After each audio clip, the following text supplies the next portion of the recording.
Merci pour les vidéos. Merci de vos nouvelles que vous nous transmettez. J'aimerais maintenant prier pour les offrandes parce que veut pas, on a quand même besoin de continuer de donner. Dieu nous le demande pareil. Donc, j'aimerais prier pour les offrandes. Seigneur grand Dieu, merci de ta fidélité envers nous. Merci pour le soutien, Seigneur, que tu nous envoies, le soutien matériel. C'est toi qui nous donnes, Seigneur. On veut te redonner en retour, Seigneur. Tu nous dis dans ta parole de ne pas s'inquiéter du lendemain.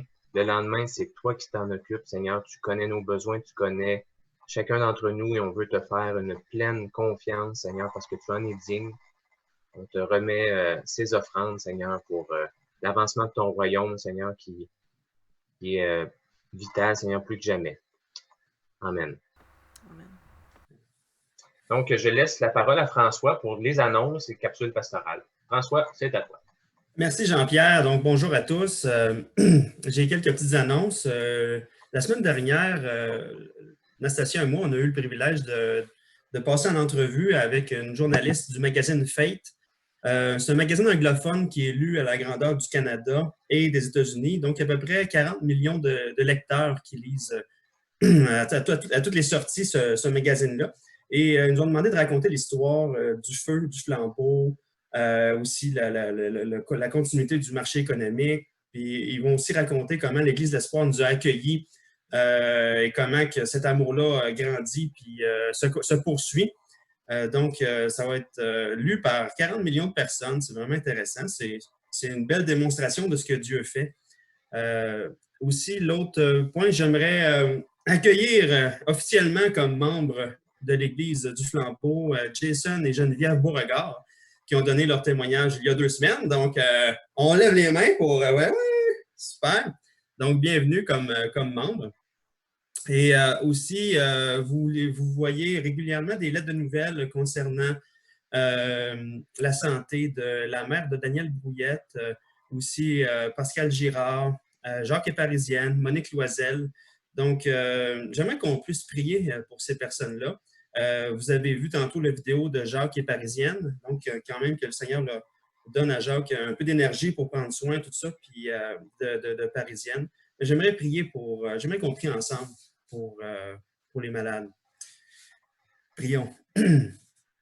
Seigneur, quand on pense au psaume 23, tu dis que David dit, quand il marche dans la vallée de l'ombre de la mort, ne crains aucun mal, car tu es avec moi. Et Seigneur, merci de ce que, quand on est dans la vallée de l'ombre de la mort, quand on vit une épreuve qui semble insurmontable, voire même insupportable, Seigneur, tu es là avec nous. Tu marches avec nous. Tu nous rassures, Seigneur. Et je te prie de rassurer chacune des personnes qui vivent soit un membre de la famille ou eux-mêmes la maladie, Seigneur. Je te prie d'être avec Daniel Brouillette dans l'accompagnement de sa mère. Je te prie d'être avec sa mère aussi, Seigneur, de la rassurer constamment. Et Seigneur, je te prie aussi pour Monique Loisel, sois avec elle en ce moment même, Seigneur, que ses forces diminuent tranquillement. Seigneur, je te prie d'être avec elle. Merci de ce qu'elle n'a pas de souffrance en ce moment. Je te prie aussi pour Pascal Girard. Seigneur, mets ta main sur lui. Mets ta main sur ses parents aussi qui vivent tout ça avec Pascal. Seigneur, donne-leur tout le courage nécessaire. Et Seigneur Dieu, je te prie aussi pour Jacques et Parisienne. Merci d'être avec eux. Merci de leur donner l'énergie, Seigneur. Merci de ce que la santé de Jacques s'améliore. Mets ta main sur Parisienne aussi. Et Seigneur, dans toutes ces situations-là, on te demande quand même la guérison, Seigneur. C'est toi qui es le grand guérisseur. Il n'y a rien d'impossible à toi, Seigneur, mais que tout se fasse vraiment selon ta volonté. On sait que c'est toi qui décides. Mais Seigneur, on te demande quand même, comme un enfant le demande à son papa, la guérison. Et Seigneur, merci pour ce que tu vas faire. Merci de ce que tu prends soin. Merci de ce que tu accompagnes. Tu es ce bon berger, Seigneur. Amen. Et je voulais juste faire une petite annonce concernant le marché économique de Saint-Césaire. Marc-Olivier me partageait à quel point ils sont contents de voir que presque à tous les samedis, en fait, depuis depuis l'arrivée de la COVID-19. Eux, ils doivent faire la banque alimentaire constamment, complètement à l'extérieur aussi parce que le bâtiment de Saint-Césaire n'a plus d'assurance non plus. Donc, ils se sont fait prêter un stationnement d'un gym. Donc, ils font tout ça à l'extérieur et depuis ce temps-là, il fait beau les samedis, il ne pleut pas les samedis. Donc, ils veulent louer le Seigneur pour ça. Donc, c'était les annonces pour aujourd'hui et mêlées avec la capsule pastorale. Donc, à ce point-ci, je vais léguer la parole à Serge pour la prédication. Merci.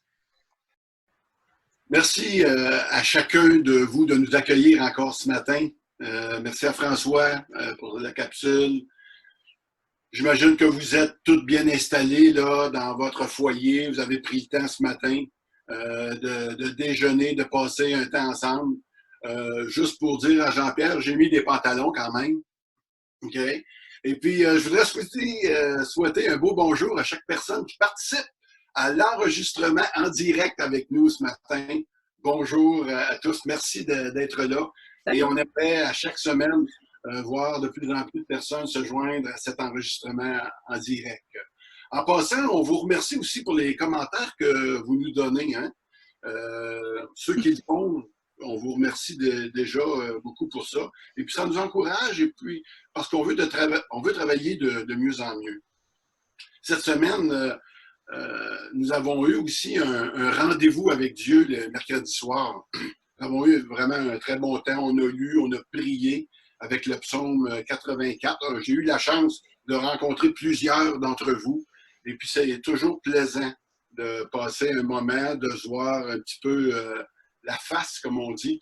Et puis, ça nous désennuie. Et en plus, ça nous rappelle à quel point vous me manquez et à quel point on se manque, naturellement. Eh bien, ce matin, j'ai presque 2 prédications en une pour vous. Dans la première partie du message, on va voir ensemble comment cette pandémie t'amène à réfléchir sur ta vie et comment elle peut devenir une grâce de Dieu ou pas. Et moi aussi, je suis franchement un peu exaspéré. J'ai hâte qu'on arrête de parler de ce sujet-là. Ça vient d'où? Mais ce matin, je vous demande encore un peu de grâce. On va en parler parce que c'est une réalité qui est présente au milieu de nous. Il y a une autre réalité aussi qui est présente. Ça va être dans la deuxième partie du message où on va parler de cette réalité-là en tant que croyant, où on a une responsabilité de poursuivre notre mission, même de répandre l'Évangile, et même si peu de personnes y répondent comme tel. En fait, autant l'Évangile que le coronavirus nous offre cette opportunité de se laisser interpeller. Je vous partage juste une petite réflexion des dernières semaines en lien avec quelques versets bibliques là, que j'ai fait. Alors, vous voyez le titre, c'est un évangile qui nous interpelle ou pas, et un coronavirus, une grâce de Dieu pour toi ou pas, ce matin. Alors, est-ce que le coronavirus fait son œuvre en toi? J'aimerais que tu puisses réfléchir avec moi ce matin sur ce qui se passe chez toi, dans ta maison, ou bien en toi, dans ton cœur, depuis le début de ce confinement. Au début, sûrement, comme un peu tout le monde, ton anxiété a monté d'un cran en regardant tout s'effondrer. Ton emploi, la bourse. Mais, gloire à Dieu, nos gouvernements ont permis que chacun ne manque pas de l'essentiel. Alors, ton inquiétude s'est peut-être changée en joie et tu t'es dit que tu allais tirer profit de cette situation-là. Tu as peut-être dit enfin des vacances. Forcé, mais des vacances. Et du temps, tu allais en avoir, puisque le sport avait été arrêté. Et puis là, les dames ont dit « Youpi! » Plus de sport. Mais là, les magasins ont fermé. Et puis là, les hommes ont dit « Youpi! » Plus de magasinage. Et les enfants aussi ont sans doute dit « Youpi! » hein, parce que leur rêve venait de se réaliser, plus d'école. Ça, c'était le cauchemar des parents qui allait arriver à ce moment-là aussi. Et vous savez, les restaurants, tout a fermé, hein? Les terrains de golf, les sorties, les activités. on s'est retrouvés confinés, pour ne pas dire enfermés chez nous. Le coronavirus a fait que ce qu'on n'arrivait pas à faire depuis des lustres, soit nous redonner du temps. Une denrée tellement rare que la plupart des gens se plaignaient de ne pas avoir suffisamment avant cette pandémie. Vous allez être d'accord avec moi. Hein? Je ne sais pas trop ce que tu as fait de ce temps-là, mais je suis certain qu'au départ, tu t'es pas dit « Wow, voilà le temps que j'ai besoin pour me rapprocher du Seigneur. » Peut-être que tu l'as fait, tant mieux, mais ce n'est pas notre premier réflexe, n'est-ce pas? Alors, qu'est-ce que tu as fait de ce temps qui t'a été accordé par le coronavirus? Alors, beaucoup d'entre nous en avons profité pour faire du ménage, vrai? Du ménage dans tes papiers, du ménage dans ta remise, dans le garage. Mais après tout, après que le ménage a été fait, après ces quelques premières semaines à mettre de l'ordre autour de toi, est-ce que tu as senti le besoin de mettre de l'ordre dans ton cœur ou dans ta vie? Comment vis-tu ton ennui si tu es à la maison toute seule? Ton impatience si tu partages ta maison avec tout le reste de la famille. Papa n'a jamais vécu aussi longtemps avec les enfants.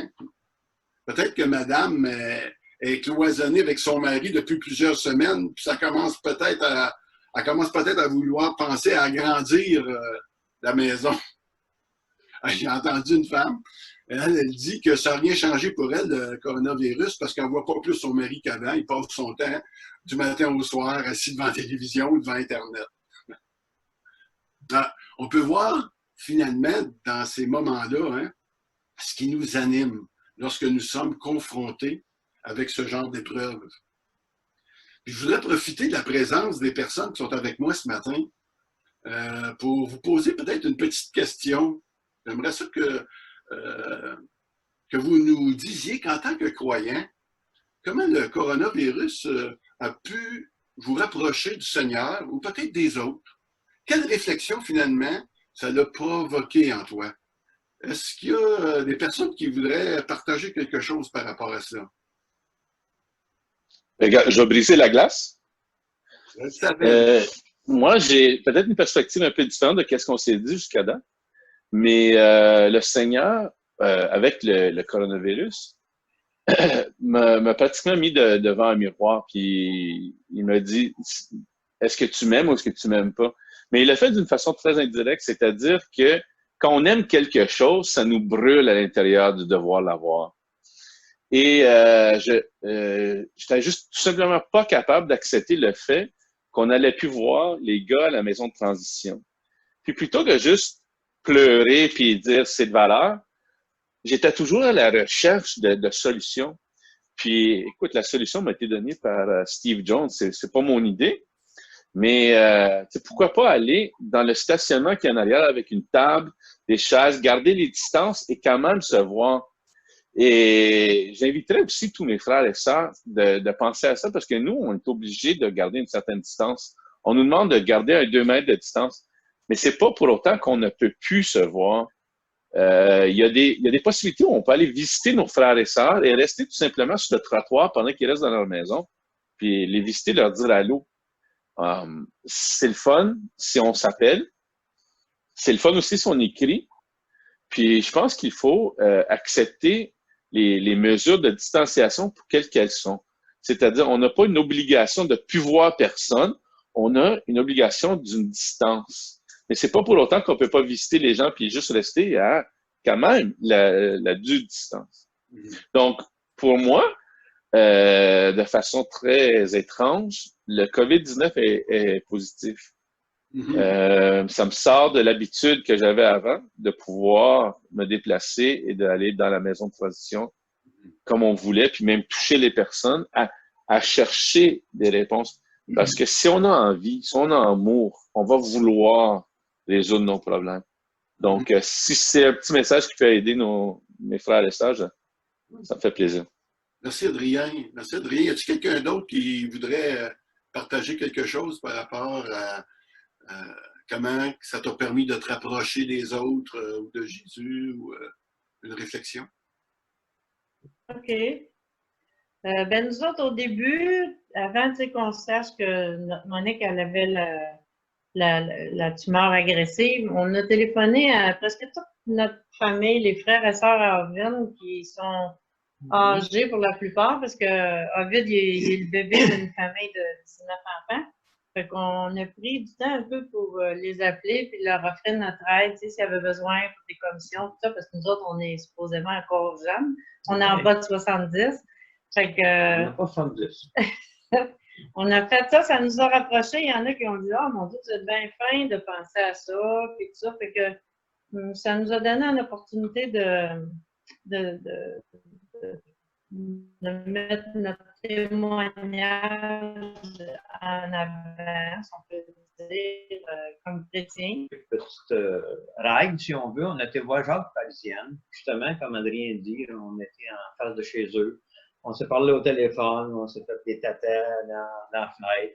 On les avait visités un petit peu. On était chez Louis-Georges aussi, puis Juliette. Les autres aussi, ils ont resté sur le parterre. Nous autres, on était dans l'auto, puis on s'est parlé. Ils n'ont pas Internet, eux autres, fait que c'est encore plus limité à ce à quoi ils ont accès. Là. Ça nous a permis de faire quelques téléphones et quelques petites visites surprises comme ça. J'ai un de mes neveux aussi qui reste pas loin ici. On était chez eux aussi. D'autres aussi, ils ont sorti de la maison. On est resté sur le parterre, on est resté dans l'auto. On a jasé avec eux autres. Puis on est revenu chez nous. Ouais, super. Merci beaucoup, Ovid et Denise. C'est vrai qu'on a cette tendance-là à vouloir aller vers des personnes qu'on sait qui sont plus isolées. Y a-t-il une dernière intervention peut-être ce matin? Je peux peut-être y aller un petit peu. Moi, c'est Céline. Alors, moi, je travaille beaucoup présentement, contrairement à peut-être d'autres gens qui ont eu beaucoup de temps. Moi, ça m'a enlevé du temps. Le fait que je travaille dans une pharmacie et que c'est un service essentiel, alors, mais ça l'a fait réaliser. Puis en plus, ma mère qui est confinée dans une résidence, alors je m'occupe d'elle en plus. Et, mais ce que ça m'a fait réaliser, c'est que les gens, non, ils ne connaissent pas Dieu par rapport à nous, on connaît Dieu et cette paix qu'on a à l'intérieur.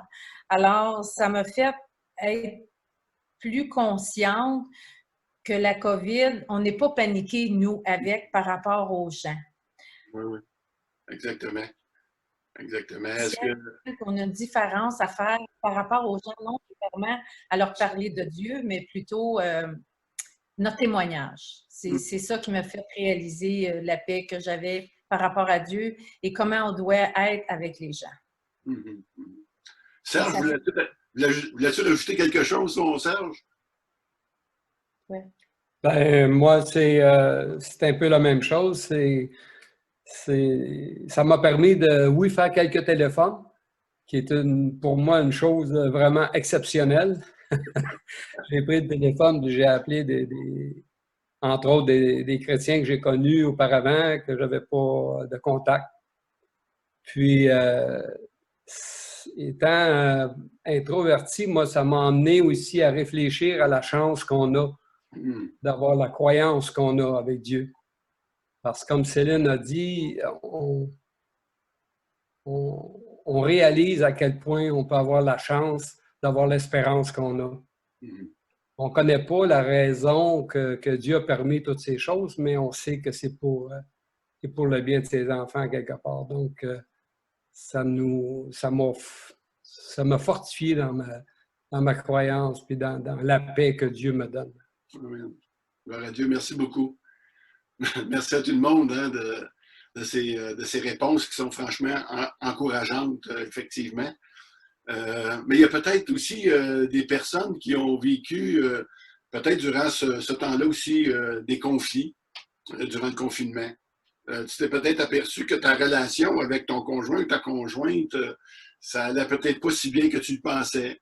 Tu as peut-être réalisé qu'à force d'être avec tes enfants, là, ils finissent par te tomber peut-être sur les nerfs et en plus, tu t'as regardé, puis tu n'avais peut-être même pas le goût de tout arranger ça. Ça t'a rendu peut-être découragé. Parce qu'on sait que cette période-là, c'est quand même une période critique pour l'équilibre des familles. pense que ce n'est pas un secret pour personne.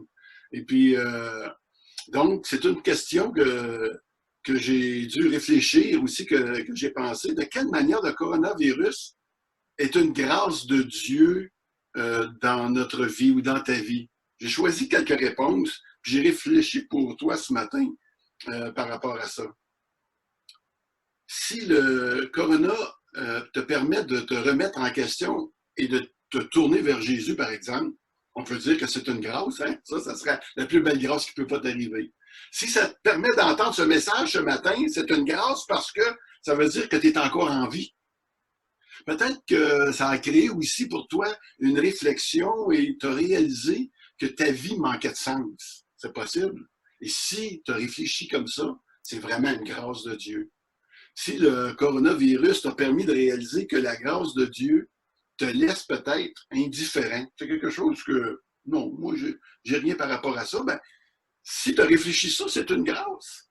Si tu réalises que Dieu n'a pas la priorité dans ta vie, ben, de le réaliser, c'est une grâce. Je ne sais pas si tu comprends ce que je veux dire. Si tu es en train de passer ton angoisse et puis tu te tournes vers des substituts pour le faire, comme la drogue, l'alcool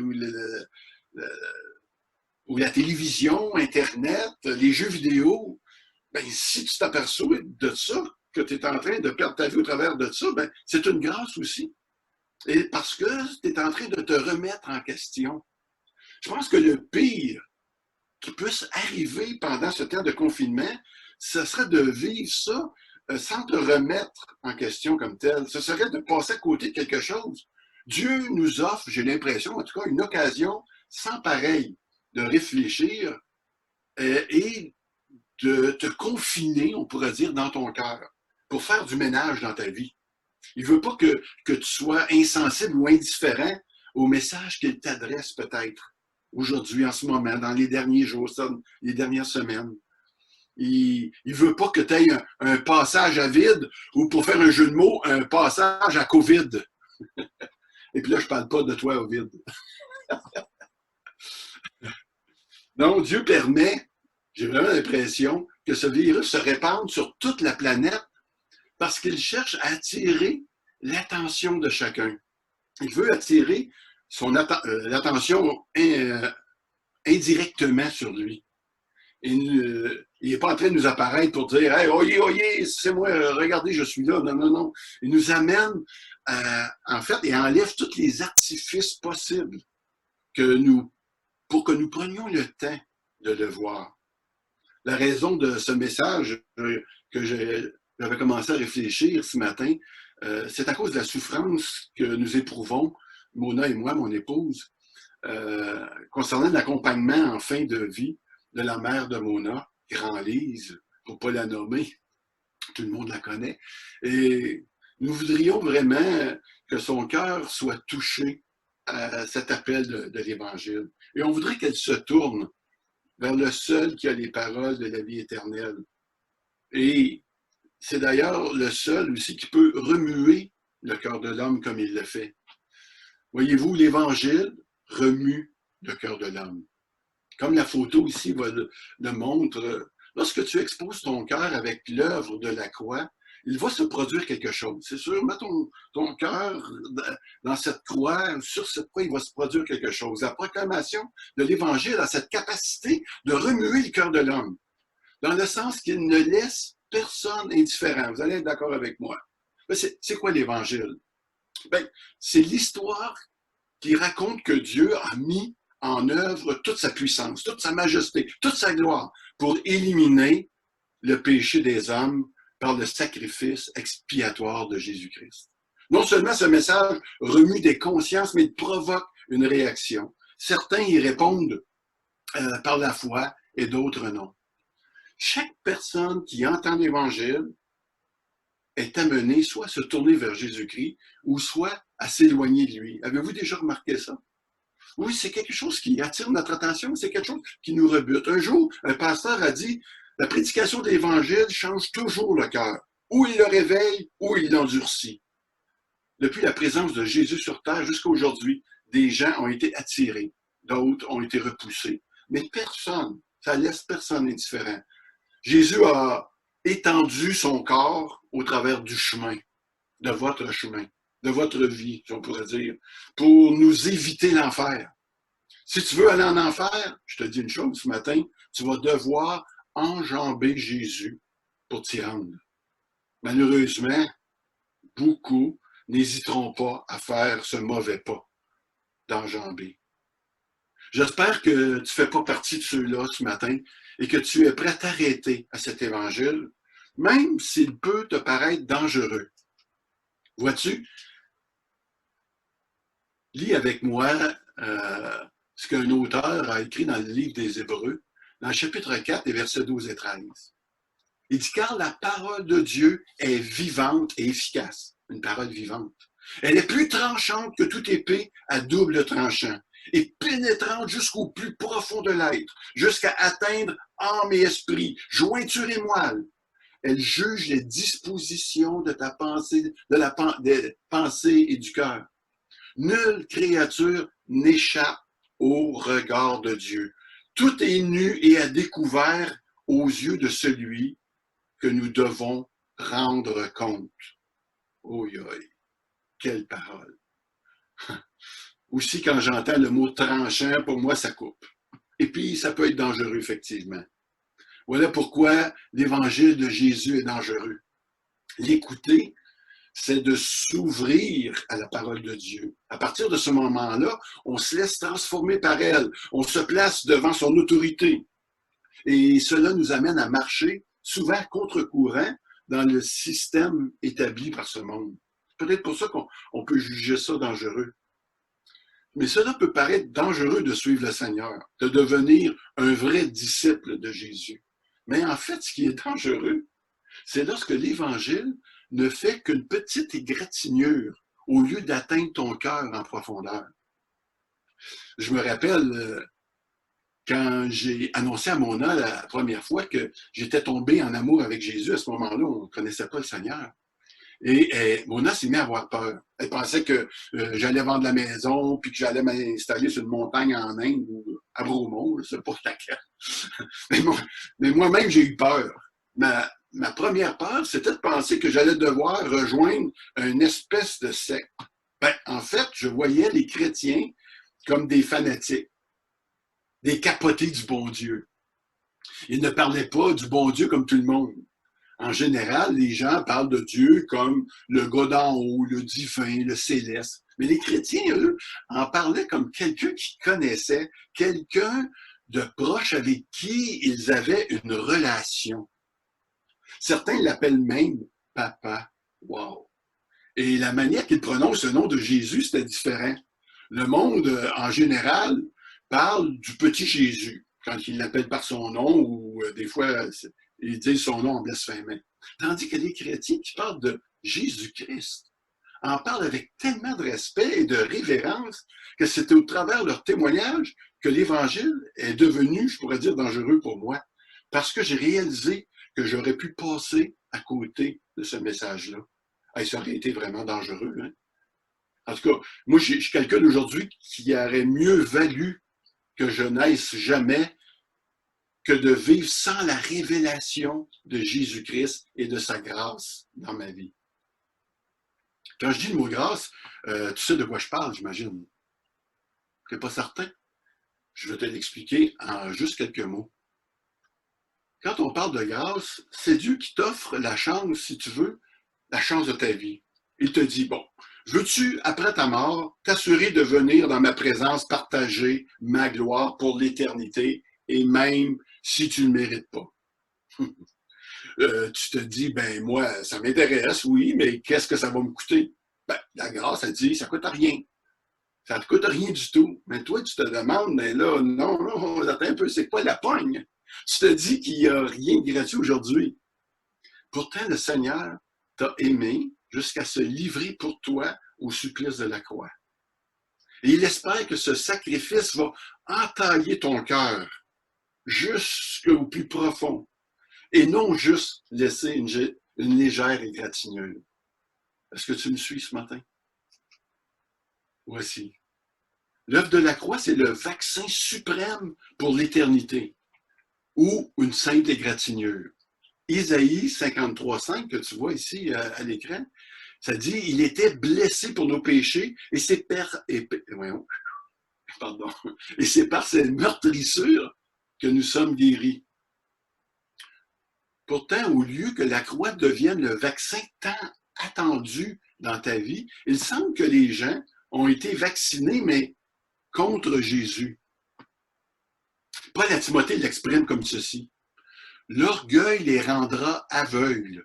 Ils aimeront le plaisir au lieu d'aimer Dieu. Ils feront semblant d'être fidèles à Dieu, mais en réalité, ils rejetteront la puissance de la foi. On retrouve un petit peu partout ce genre d'attitude-là, peut-être même dans l'Église chrétienne, des personnes qui ont été, disons-le comme ça, graffinées par la parole de Dieu, dans le sens où ils ont été comme vaccinés contre Jésus. Je ne sais pas, les plus vieux vont peut-être se rappeler ce que je vais dire ce matin. Vous avez peut-être reçu, lorsque vous étiez à l'école primaire, un vaccin qui nous administrait sous forme de graphing dans le bas du dos, ou bien sur l'épaule, là. Je crois qu'il s'agissait d'un vaccin contre la variole ou la tuberculose. Un vaccin, c'est censé nous protéger de la maladie en nous donnant un petit peu de son infection pour qu'on puisse développer des anticorps. Bien, dans ce qu'on est en train de parler ce matin, il semble que certaines personnes ont été vaccinées, ont reçu un petit peu de Jésus, puis sont en train de développer des anticorps contre lui. Ils le connaissent un peu, mais ne veulent pas le connaître plus. Elles se comportent selon un modèle religieux, mais ne sont pas transformées par l'Esprit de Dieu. Ils ne connaissent pas la puissance de la foi. Des fois, je pense que ça peut expliquer pourquoi des gens, des fois, ils connaissent la théorie, puis ils sont incapables de l'appliquer parce qu'ils n'ont pas cet esprit en eux. Ils ont entendu la parole toute leur vie, mais sans vraiment écouter ou obéir. C'est un fait, certaines personnes demeurent sourdes, aveugles au message de la bonne nouvelle. Alors, ce matin, on va passer maintenant à la deuxième partie. On s'est préparé, puis là, on s'en vient passer à la deuxième partie du message où on va parler de notre responsabilité de poursuivre cette mission-là, de répondre à l'Évangile, même si peu de personnes y répondent. Et là, je sais que je vais sans doute vous interloquer ou vous faire réfléchir un peu par rapport à ça ce matin. Sourds et aveugles au message de l'Évangile. Isaïe 6,8. Il dit « Alors j'ai entendu le Seigneur demander, qui vais-je envoyer? Qui sera notre porte-parole? » Isaïe, j'ai répondu, « Me voici, envoie-moi. » Voilà un verset que nous aimons et que nous avons déjà entendu. Si vous êtes un croyant depuis un certain temps, cela semble une parole encourageante et un appel à s'engager pour le Seigneur. Et lorsqu'on entend le Seigneur dire « Qui enverrai-je » sans hésiter, peut-être beaucoup vont répondre « Moi, Seigneur, moi. » Personnellement, ça m'est arrivé. Je dois bien vous confesser avoir déjà répondu à cet appel. C'est un verset qui avait été enseigné dans une prédication pour nous encourager à partager la parole en tout lieu. Puis moi, j'étais un jeune croyant à l'époque, puis je voulais envahir l'établissement de Cowansville de la parole de Dieu. Et je voulais voir les détenus, les gardiens donner leur vie au Seigneur en grand nombre.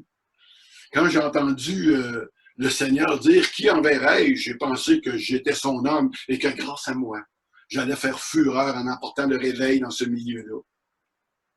Ce qui n'a pas vraiment eu lieu, sauf peut-être 25 ans plus tard. Mais vous savez, comme moi, si vous avez étudié le contexte de ce verset, c'est qu'il n'a rien à voir avec un ministère fructueux. Et c'est là que je veux vous interpeller ce matin. C'est même plutôt le contraire.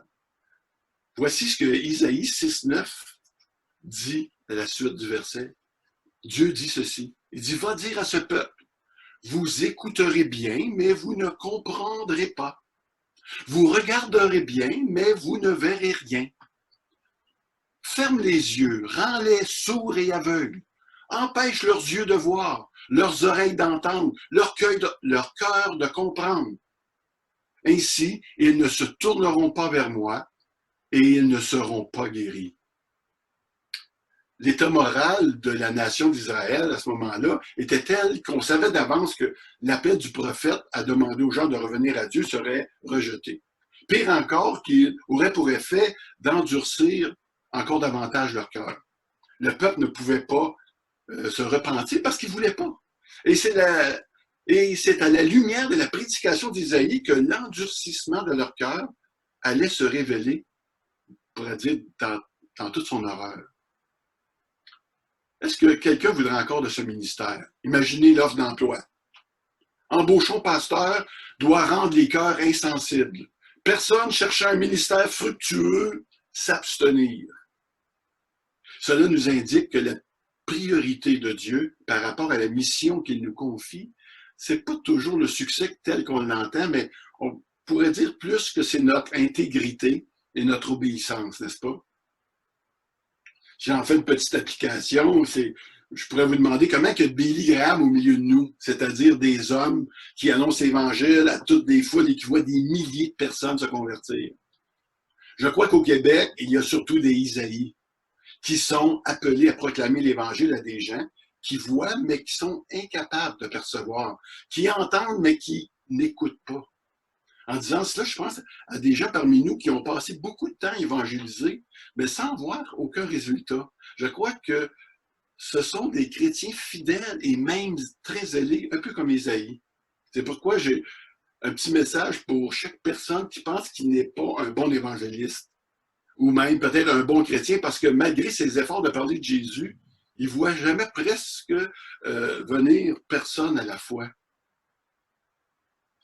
Je pense à un homme que j'ai rencontré, qui vient à l'église d'ailleurs, qui a distribué des milliers de tracts sur le salut, qui a frappé à des centaines de portes. Je sais qu'il a fait des villages au complet, a frappé à chaque porte, et qui m'a confié n'avoir jamais vu en plus de 10 ans, écoutez bien ça, aucune personne accepter le Seigneur ici au Québec. Je vous dis que cet homme va avoir une très belle récompense dans le ciel. Pourtant, les résultats n'auront pas été là. C'est un homme de Dieu, c'est un homme qui priait avant d'aller rencontrer les gens. Je pense à bien des ministères de certains aumôniers qui ont œuvré pendant plusieurs années dans les CHSLD, auprès des malades, auprès des personnes âgées, dans les aéroports, dans les postes de police, un petit peu partout, et dont les résultats sont... ils n'ont pas eu vraiment de résultats par rapport à tous leurs efforts qu'ils ont mis. Nous, ça fait plus que 10 ans qu'on a un ministère auprès des détenus. Plus que 10 ans même. Et je compte peut-être sur une main les personnes que nous avons baptisées. Et je me demande encore jusqu'à quel point ils peuvent encore marcher avec Dieu. Peut-être, mais peut-être que les résultats, on ne les a pas vus, mais peut-être qu'ils vont venir plus tard. Mais ça reste que pour celui qui l'a fait, les résultats ne sont pas là. Nous avons la responsabilité de prêcher l'Évangile, mais c'est Dieu qui sauve. Hein? Si Isaïe serait pasteur aujourd'hui, son ministère serait peut-être considéré comme un échec. On pourrait considérer plusieurs ministères aujourd'hui d'échecs si on évaluait notre action en fonction du nombre de convertis. Je pense aux personnes qui exercent un ministère, par exemple, à l'école du dimanche. Nos professeurs à l'école du dimanche. Combien d'enfants à qui vous avez enseigné? Il y en a qui ont enseigné l'école du dimanche toute leur vie. Ils avaient vraiment à cœur les enfants. Je pense à ma soeur Denise qui me regarde présentement, entre autres, et qui sont demeurés fidèles. Puis, combien de ces enfants-là sont justement demeurés fidèles et puis qui fréquentent l'Église? Il n'y en a pas beaucoup. Est-ce que cela veut dire de ne plus le faire? Non. Le Seigneur continue à nous appeler. Il dit encore, qui enverrai-je? Parce que c'est à l'Esprit Saint que revient cette responsabilité de convaincre de justice, de péché et de jugement. Dans la Bible, il y a d'autres personnages connus qui n'ont pas exercé des ministères trop prolifiques. Pensez à Jérémie, le prophète, 40 ans. Il a servi comme porte-parole de Dieu en Juda, mais quand il parlait, personne n'écoutait. Même Moïse n'a même pas pu entrer dans la terre promise. Que dire de Jean-Baptiste, que lui, il n'a jamais vu de ses yeux le ministère de Jésus? Il y a beaucoup de ministères qui n'ont pas été fructueux dans la Bible et on n'en parle pas beaucoup de ça. Personnellement, je n'ai jamais assisté à une conférence concernant le sujet. Comment avoir aucun fruit tout en restant fidèle à Dieu, par exemple? Comment supporter un ministère sans voir de fruits? C'est pourtant, des fois, ce qui nous arrive. Puis ce matin, je trouve que c'est un message encourageant que celui-là. J'encourage les gens parce qu'on est dans une terre ici au Québec qui est à défricher. Ce passage des Écritures-là nous encourage à poursuivre notre proclamation de l'Évangile, même si on rencontre peu de résultats. Le Seigneur continue encore à dire « Qui enverrai-je » Je crois que nous devrions tous être interpellés par cette question. Et ils répondent avec zèle, parce que l'Évangile, c'est une grâce, c'est une œuvre de grâce. Et on va terminer avec ça ce matin. Merci d'être encore avec moi, merci d'être persévérant. Prenez une bonne respiration. J'ai encore 3 minutes avec vous. Si certaines personnes peuvent entendre l'Évangile, c'est entièrement par grâce. Écoutez bien ce verset-là qui suit dans Romains 9, les versets 15 et 16. Il dit en effet, il dit à Moïse, « J'aurai pitié de qui je veux avoir pitié. » C'est Dieu qui parle. « Je serai bon avec qui je veux être bon. » Donc, la beauté de Dieu ne dépend pas de ce que les gens veulent, ni de leurs efforts, dit Paul, mais elle dépend seulement de Dieu qui a pitié. Ouf! Je ne sais pas pour vous, mais pour moi, c'est clair. Vous ne pouvez pas persuader personne de croire en Jésus. Vous ne pouvez pas forcer personne à croire en Jésus par la force de la persuasion. Vous ne pouvez pas les attirer par toutes vos invitations. Ils ne viendront jamais à Christ que par l'action du Saint-Esprit, qui est le seul qui peut les attirer et les révéler. Nous ne pourrons jamais rendre le christianisme attirant, si on pourrait dire, auprès de tout le monde. Essayez d'ajuster des fois l'Évangile pour le rendre attrayant, le plus acceptable, relève d'une folie. Le Seigneur fait ce qu'il veut, quand il veut et avec qui il veut. Il a pitié de qui il veut avoir pitié. Je crois que le coronavirus nous montre présentement que Dieu a pitié de l'humanité au complet. Ce coronavirus contribue certainement à attirer l'attention de certains vers l'Évangile et à rendre encore plus sourds ceux qui préfèrent déjà être sourds en n'écoutant pas. Dieu ne rend pas sourds les gens, mais les confirme dans leur choix de ne pas entendre. Il y a quand même cette différence. Finalement, ce message, je voudrais te l'adresser à toi ce matin qui ne connaît peut-être pas encore Jésus, qui n'a pas encore pris de décision pour le Seigneur. Si je peux te donner un conseil, résiste pas à sa grâce, c'est-à-dire à ce qu'il veut te donner. Oui, le Seigneur fait grâce à qui il veut, mais il ne met personne dehors. Voici ce qu'il dit dans Jean 6, verset 37. Tous ceux que le Père me donne viendront à moi, et je ne mettrai pas dehors celui qui vient à moi. Alors, saisis l'occasion ce matin pour lui demander de te faire grâce. Penchons la tête et prions. Seigneur Dieu, encore une fois, je voudrais te rendre grâce et te remercier pour ce temps que tu nous as donné de pouvoir partager ta parole, une parole précieuse, une parole qui veut faire une différence, qui veut pénétrer notre cœur, notre âme, notre intelligence au plus profond. Cette parole qui vient des fois nous secouer, nous ébranler, nous déranger, et pour qu'on puisse, Seigneur, avoir accès auprès de toi. Seigneur, s'il y a des personnes ce matin qui ne te connaissent pas encore, s'il vous plaît, par ton Esprit Saint ce matin, viens réveiller leur cœur, viens réveiller leur intelligence, viens leur donner la foi qu'ils ont besoin pour accéder à cette vie éternelle. Et je veux vraiment te rendre grâce pour ce que tu accomplis présentement, au milieu de nous, dans le monde entier, par cette pandémie. Que ton nom soit loué en Jésus-Christ. Amen. On va aller avec un dernier chant, si vous voulez, avec Greg ce matin. Passez une très belle semaine et on se revoit bientôt. Amen.